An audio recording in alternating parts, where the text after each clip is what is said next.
What's going on, ladies and gentlemen? Hockey Time here, back again with another video. Today, going to be taking you guys through a tier list of all 32 teams' goaltending tandems for the 2023-2024 NHL season.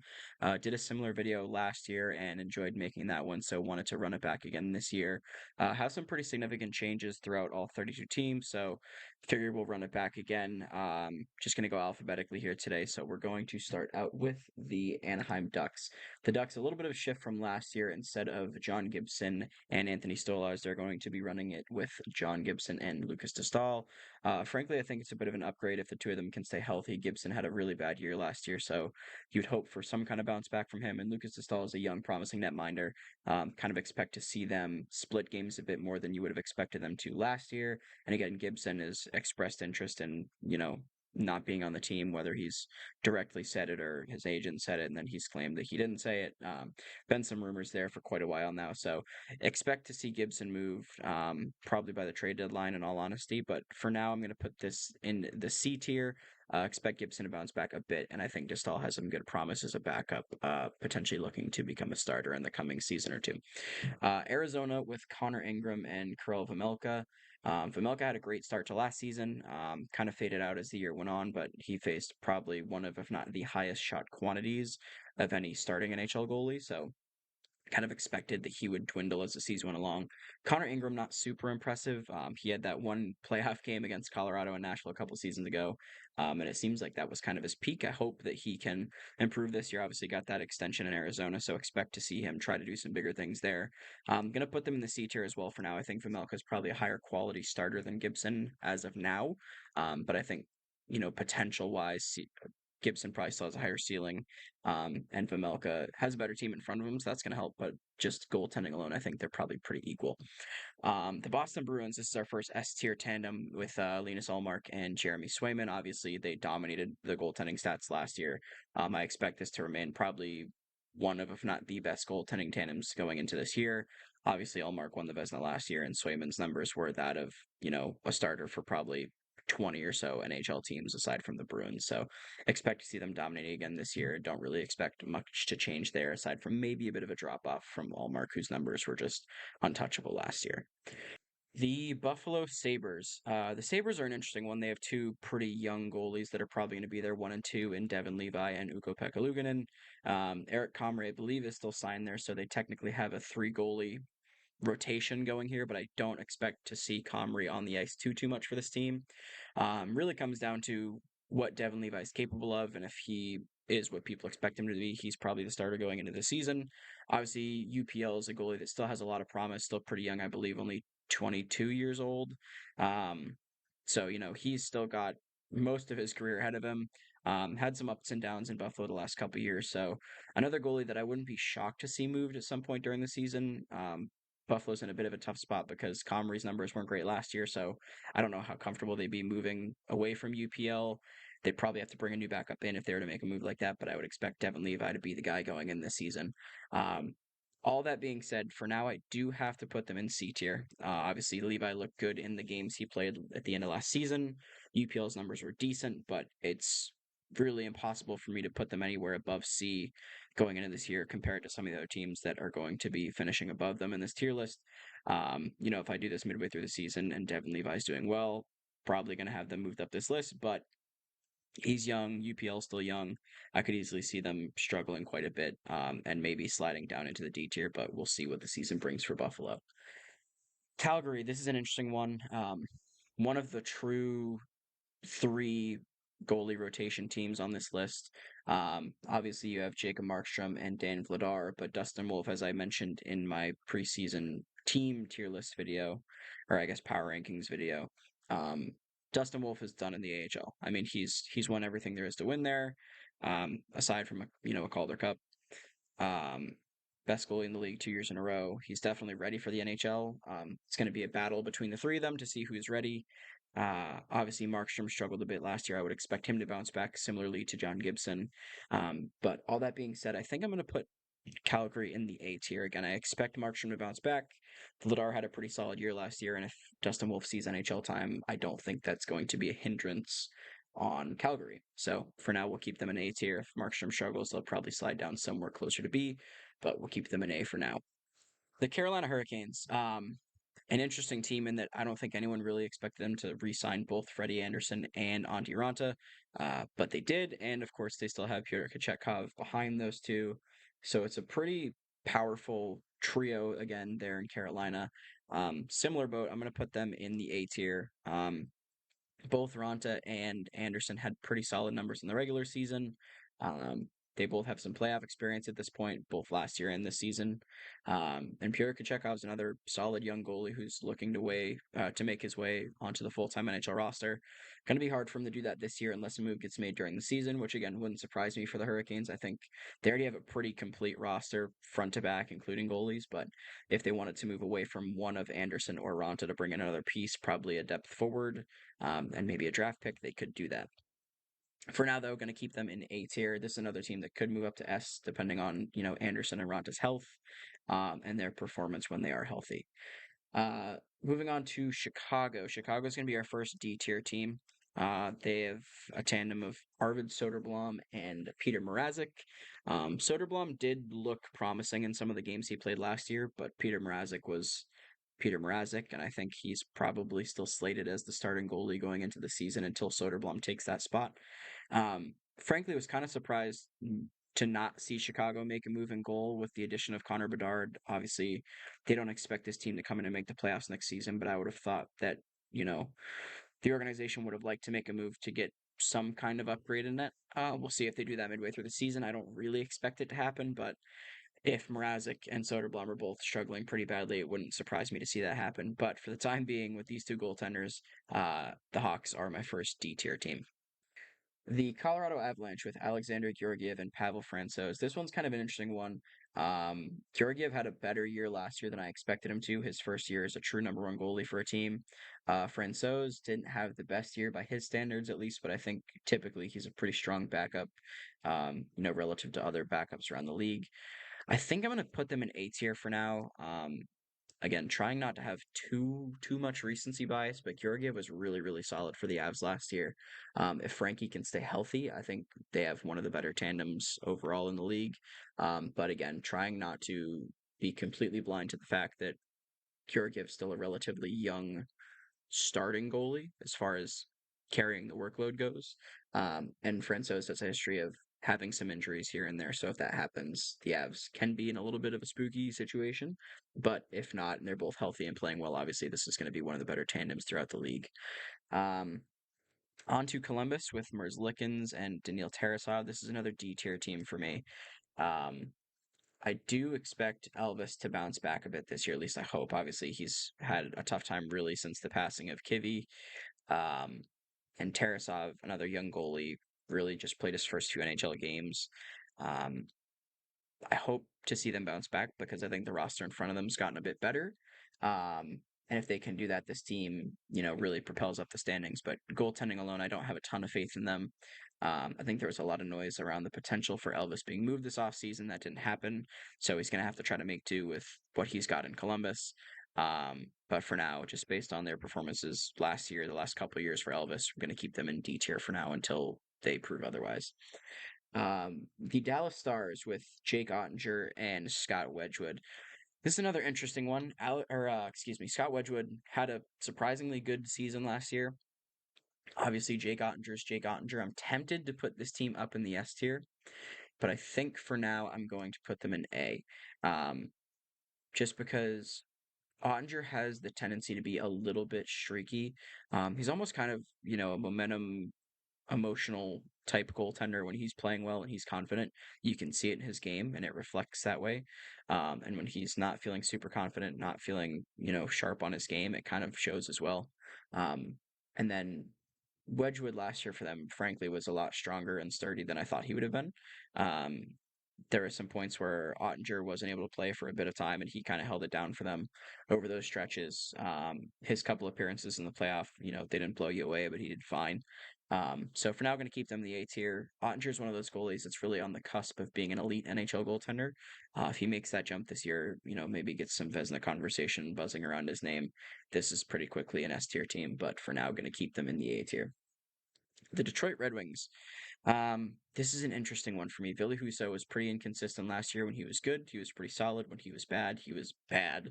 And then they pick up Alex Lyon and James Reimer. So another kind of three goalie team here. Um, a lot of people I feel like are projecting Reimer to be the backup here, but I would be frankly surprised if it's not Alex Lyon, especially after the performance he had for Florida, kind of pushing them into the playoffs. But we'll see. Reimer obviously has the longer resume. He's kind of been there before. He's played in the playoffs, all that good stuff. Not that Lyon hasn't now, but just experience wise, he's kind of the more tenured guy there. But we'll see. I think this is going to be a B tier team. I'm kind of on the fence between B and C for Detroit. I do have faith in Billy Huso. I think when he's playing well, he's a really good goalie.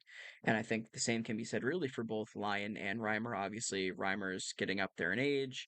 Lyon has proven really to be a pretty streaky goalie throughout his career, whether it was in Philly or Detroit. So we'll see what this team can do. It does make me a little nervous if I was a Detroit fan, just because really all three of them can be real streaky. So if none of them are able to stop the puck, it might be a tough team to watch. But if they're at least one of them is on their game, then Detroit's probably going to be in pretty good shape. But goaltending alone, again, going to put them in the B tier for now. Probably catch some flack for this one, but it is what it is. To the Edmonton Oilers, another tough team here. They have Stu Skinner and Jack Campbell. I really don't know what to think of this tandem. Obviously, Jack Campbell had a real rough year last year after signing his contract to be in Edmonton for 5 years, and then Stuart Skinner really kind of saved this team. I don't think that what he did was expected of him last season as a rookie. But he showed he has what it takes to be an NHL starter, I think. But kind of similar to Huso, he had his moments where, when he wasn't on his game, it was not pretty. And specifically, those moments showed up a few too many times in the playoffs, and it kind of not independently cost the Oilers their chance at moving on to the third round, but he was a big piece of why they struggled a bit in the playoffs. And um, frankly, I just think the organization and the coaching staff didn't have enough confidence in Campbell to stick with him. So we'll see what happens this season. I would expect a bit of a bounce back from Campbell. I don't expect him to be as, you know, terribly bad as he was for them last year, but a full year of playing the way he played is hard to shake off mentally for a goalie. So I hope to see him bounce back, but I'm not super confident in what the Oilers have going on. I am going to put them in B tier. I think they're still a step ahead of, Anaheim, Arizona, and Buffalo. But I can't, just because of what Stu Skinner did, I can't put them up there in the A tier with some of these teams that are already there. So for now, I'm going to keep them in the B tier. The Florida Panthers. So this one's a really interesting one. Obviously, Bobrovsky is expected to be the guy going into the year. The offseason, they pick up Anthony Stolars, and of course, they still have Spencer Knight. Don't really know what to make of their backup situation. To me, the addition of Stolars tells me they're not super confident that Spencer Knight's going to be ready um, to play the backup role full time for Bob going into the season. But then again, it's good business on them to have that insurance in Anthony Stolars regardless. So um, I'm hoping to see Spencer Knight as the backup going into the year, but either way, Stolars is a pretty capable backup. He's had his share of injury issues the last few seasons, some inconsistencies, but he's kind of a backup for a reason, I guess. And then you got Bob, who it seems like he's either a Vesna front runner or just really, really, really, really struggling to prove his worth, especially under that contract that he's got now. Um, I think if he can carry that momentum from the playoffs and be the goalie that we all know he can be for at least a good portion of the regular season, this team's probably at least in the A tier when it comes to goaltending, especially if Spencer Knight can get his game back and especially if Anthony Stolars can stay healthy. This is at its peak, one of, if not the best goaltending groups in the NHL.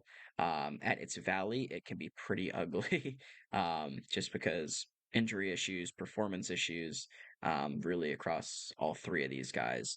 I think for now I am going to put them in A tier. I don't expect Bob to be nearly as bad as he was in the regular season. Not that he was terrible, but you expect more out of a guy making $10 million between the pipes.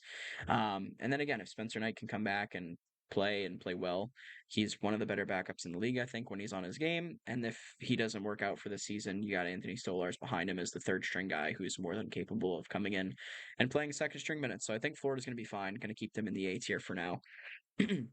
And we will move on to LA. LA is a tough one for me. um, I'm not a huge fan of Phoenix Copley. I know he won a bunch of games for LA last season, but if you watch some of the games he played in, it's kind of similar to what I was talking about with Devin Levi and kind of the eye test in my power rankings video. His numbers were okay.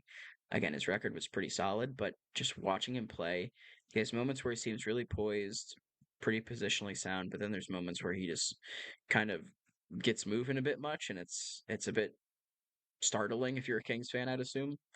And then Talbot, I guess, I don't even know who to expect to be the starter going into the season. I guess you probably go with Cam Talbot on night one. And he was a guy that, struggled with injury last year. When he was playing, he wasn't performing all that well. Another guy that's getting up there in age. So I'm not a huge fan of this tandem for the Kings. Obviously, they have an incredibly deep team going into the year, so I wouldn't expect them to be, facing the quantity of shots that a guy like Gibson or Vamilka or Mrazek are going to be facing. But nonetheless, they're going to have to come up with saves just like every other goalie's going to have to.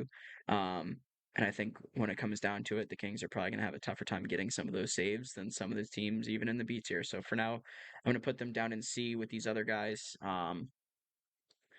The Kings are one of those teams that I wouldn't be surprised to see them make a goaltending move before the end of the year. Again, the big name that's looming is Connor Hellebuck. He said he doesn't want to stay in Winnipeg long term. They've yet to trade him. I think that team still has the potential to make the playoffs, so that's going to be an interesting storyline to watch. But we'll get to Winnipeg in a bit, and we'll see throughout the year if LA ends up making a move. But for now, they're going to be in the seats here. The Minnesota Wild. The Wild had an interesting year in net last year. Fleury started to regress a bit. Again, another guy getting up there in age.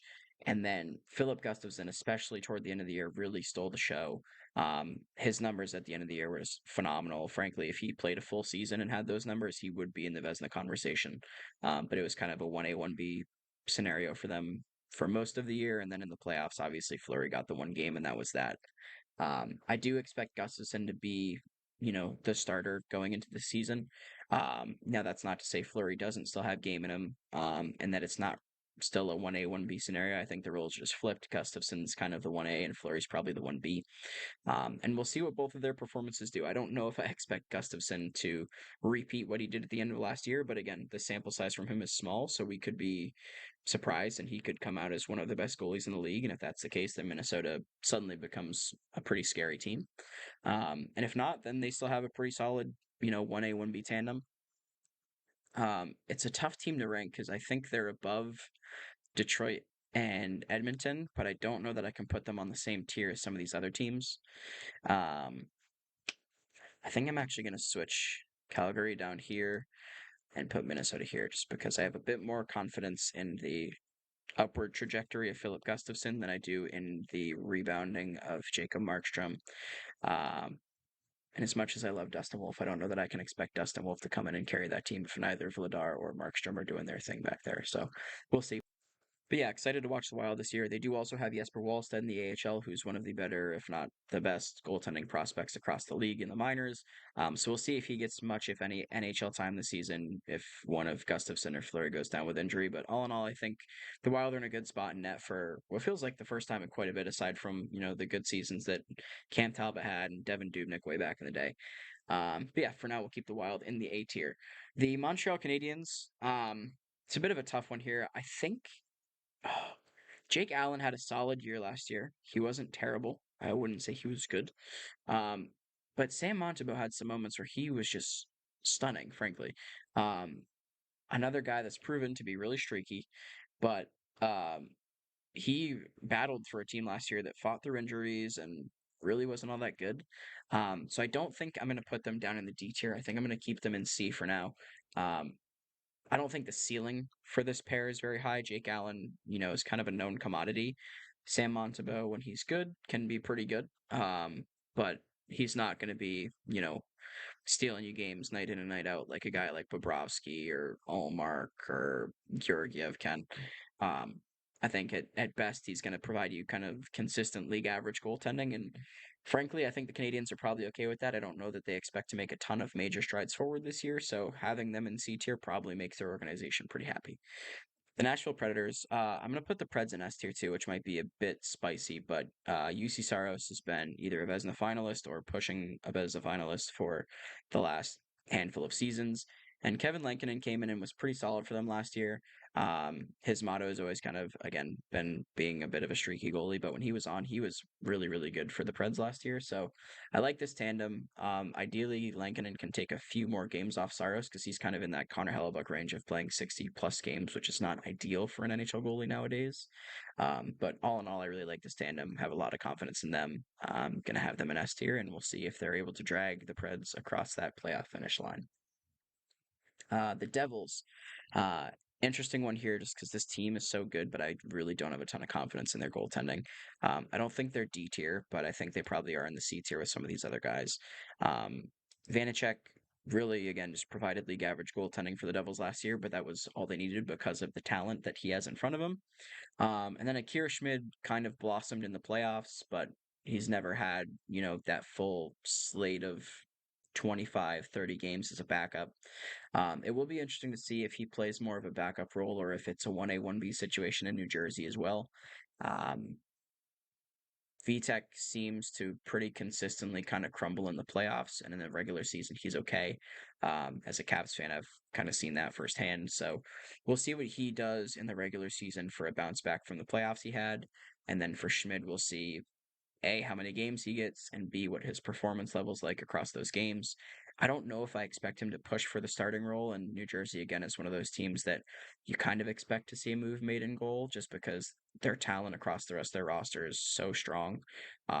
It'd be kind of foolish for them not to make a move in net if they are struggling there, but I expect their roster of skaters to propel this team pretty far, whether Vitek and Akira Schmidt are performing well or not. So we'll see what happens there. But for now, until one of the two of them shows me something other than league average goaltending, I'm going to keep them in C tier. The New York Islanders. This is another S tier team for me. Obviously, Sorokin, probably one of the top 3 or 4 goaltenders in the world at this point, and Varlamov was one of the better backups in the league. Obviously, again, getting up there in age, but I think he played 26 or 27 games last year and had like a 912 or 913, which really is all you can ask for from a backup goalie, especially if you have a workhorse like Sorokin who's going to do his thing and carry you through a lot of games for a team that doesn't score a lot. Um, Not really too much more to say here. This team is, their strength is their goaltending and their defensive style. So I don't expect to see this waver much, if at all. Um, Frankly, my favorite for the Vezina going into the season probably is Ilya Sorokin. So uh, we'll see if anything changes here. But for now, this Islanders team is pretty set in net. The New York Rangers. So this is a tough one because I have all the confidence in the world in Igor Shesterkin. I don't know how much confidence I have in Jonathan Quick. And I know it's a reduced role as a backup in New York, but I do think I'm going to put them in the A tier rather than the S. I love Shesterkin's game again. I just don't know what Quick's going to be able to do. We've seen his numbers kind of regress year over year for the last handful of years now. So maybe the goaltending coach in New York has some adjustments to his game that help him out a lot. Obviously, he plays a very explosive, athletic style that takes a lot of wear and tear on your body, and he's getting up there in age as well. So we'll see what he's able to do. I don't know that I expect to see a huge adjustment from Quick in his game. What's made him successful is what's made him successful, and it's hard to kind of mold that out of a goalie, but. I don't know that he's capable of playing the way he's played for the rest of his career at the age he's at. Even in a reduced role, we kind of saw that in LA this year. Obviously, did not play full starter minutes, really didn't play backup minutes, just kind of struggled throughout the year in the minutes he played regardless. So we'll see what happens for Quick there, but kind of keep them in the A tier for now. Unless Shesterkin has another Vezina season with those numbers he had, then he'll carry them up to S tier. But for now, we're going to keep them in A. The Ottawa Senators. This is an interesting one with Corpusalo and Anton Forsberg. Um, I have a lot of faith in Corpusalo. I'm a little bit biased, and I frankly couldn't tell you why I like Corpusalo. I just think he hasn't been given the opportunity to be the guy on a team yet. I know, again, in the power rankings, I referenced him and Elvis playing together in Columbus, and one of them had the chance to kind of snatch the starter's crease. No one really did. He gets traded to LA and kind of becomes the guy in LA, and his numbers are pretty good. Um, and then, of course, he signs the deal in Ottawa, but the twist there is that they still have Anton Forsberg, who's still a pretty solid goalie. So, um, does his mindset go back to battling for that number one spot? He doesn't seem to thrive in those environments. If Forsberg can stay healthy, that doesn't matter all too much because Forsberg's still capable of being an NHL starter if needed. Um, But for now, I think I'm going to put this tandem in B. I'll probably take some heat for this from some teams like New Jersey, maybe Anaheim, maybe Buffalo. But I think the Sens are just a step above these teams when it comes to goaltending. Both the goalies have kind of just enough experience to be there and say they've done it a bit. And both of them have the talent to be the guy. They just have to kind of step up and prove it. So it'll be an interesting year for the goalies in Ottawa. Again, I think they both have the ability to take the job if either of them wants it. Just going to be a matter of kind of keeping their mental in check, not letting the environment and the potential tension get the best of them. But all in all, I think they're going to be pretty okay in Ottawa. Philadelphia.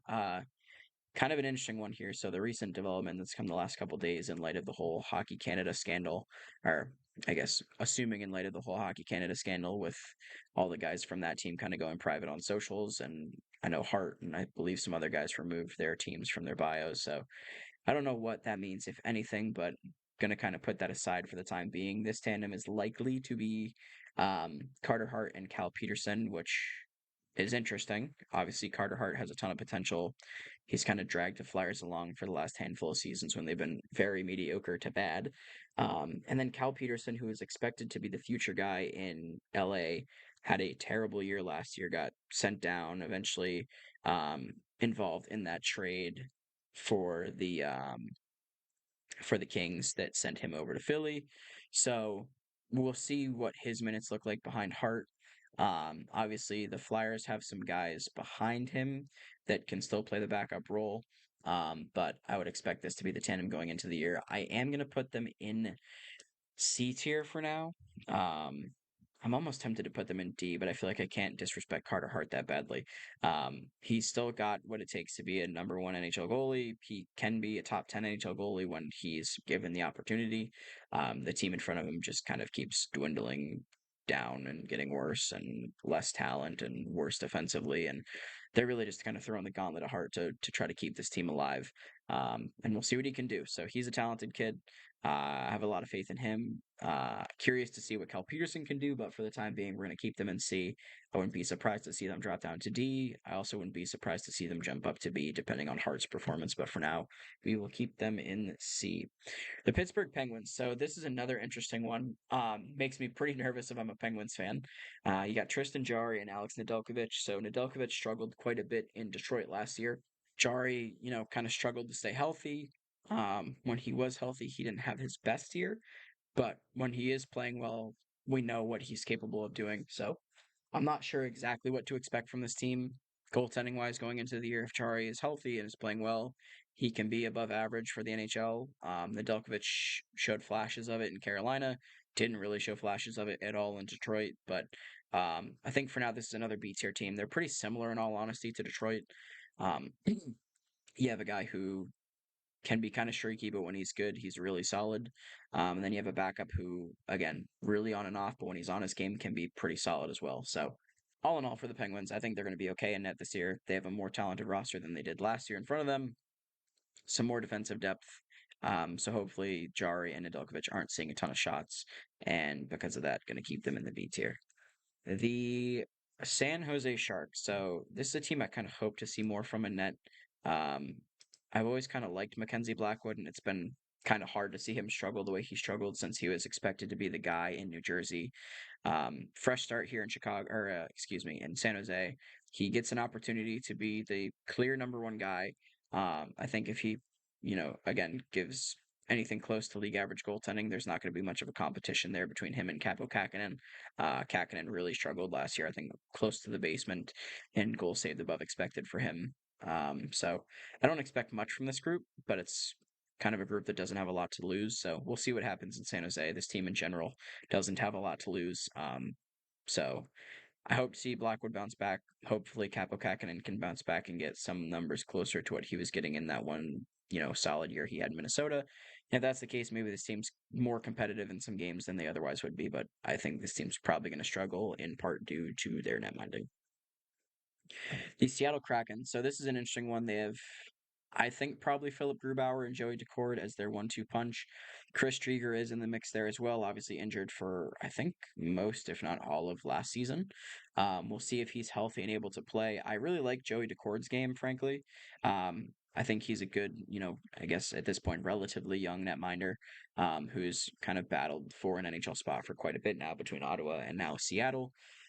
And then you got Philip Grubauer, who has both a Caps and an Avs fan I've seen a good bit of. He's another guy that when he's on his game, he's really solid, and when he's off his game, like he was for much of last season, it can be kind of hard to watch. He obviously picked it up in the playoffs, was phenomenal for the Kraken in their series against the Avs. So if he can, replicate that in the regular season, they're in great shape, and this might be an A team or an A tandem, excuse me. But I think for now, I'm going to put them in B as well. If Grubauer is healthy and on his game, he alone propels them into the S tier. I think when he's healthy and playing well, he can be a top 10 goalie in the NHL still.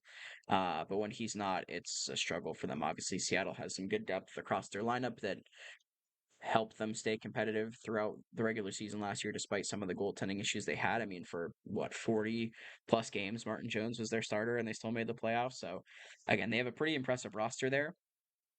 But if Grubauer can't keep it up, they have a bit less of a cushion this year than they did last year with the departure of Martin Jones.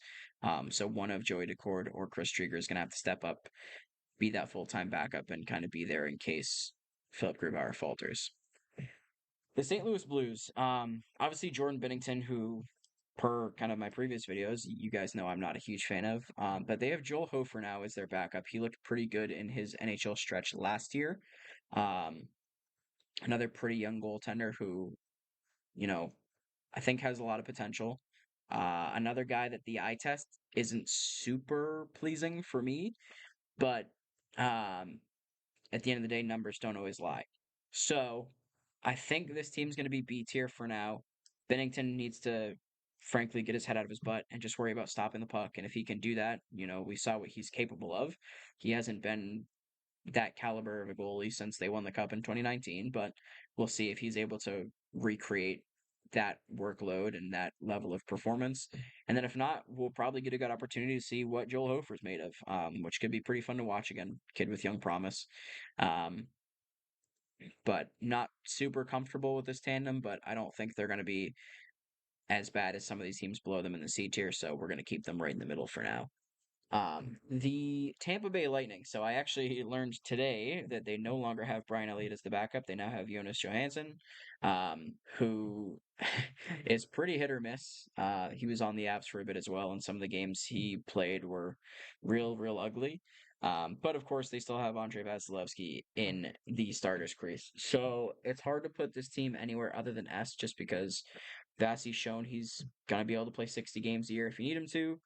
He's going to win close to 40 of them, and that alone is going to be close enough to get them to the playoffs. They scratch, 10 overtime losses. Johansson wins a couple games, and you're in. Um, that's kind of the beauty of these teams that have these, you know, total workhorse, super talented, like incredible duration. The Saroses, the Sorokins, the Hellebucks. So for now, still going to put them in S tier. It's largely due to Vasilevsky. I don't, again, have much, if any, faith in Johansson, but Vasi, in my opinion, is still the best goalie in the world, despite some of the lesser, air quote, lesser numbers that he's had compared to his cup runs. Um, but I think this team's still going to be fine. Goaltending is going to be the least of their issues, as has been the case, the last 4 or 5 seasons for them. Toronto's an interesting one. They have Ilya Samsonov as their starter. I expected Joe Wool to be the backup going into this year, but then they swoop up Martin Jones. So it looks like that's going to be probably a three-way tandem going into the season.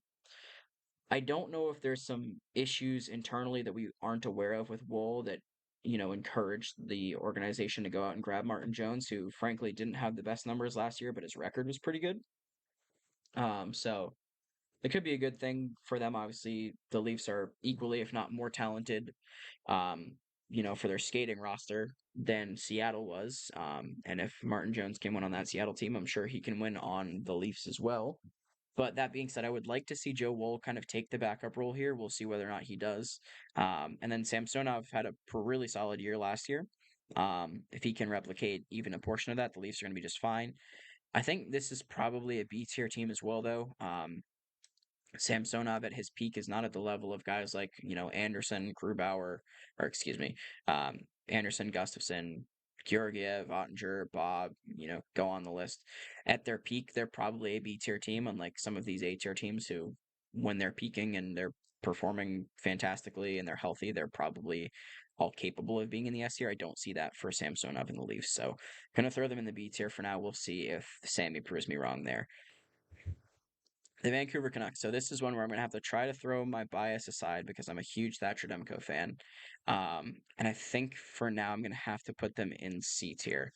Um, as much as I know what Thatcher Demko is capable of, he A has to stay healthy, and B has to kind of keep his confidence up. I don't think that his struggles early last season were injury related. I think the injury was kind of a quick, incident, one off, and then we saw what he was doing when he came back. I mean, he was one of, if not the best goalie in the league to wrap up the last 10, 15 games of the year. But he's got to do that across a full 82 games. And frankly, he needs to be one of those guys like the Hellebucks, the Sorokins, the Vasilevskis that can play 60 games if the Canucks want to be competitive. Their backup situation's looking like one of Spencer Martin or Artur Silovs. Frankly, I would like to see Silovs be the backup. Another young kid who looked really good. He was fantastic in the World Championships. But the issue there is that he is on an ELC and Spencer Martin is on a one-way deal. So, in all likelihood, it will be Spencer Martin as the backup, and Silovs will probably still be the guy in the AHL for them.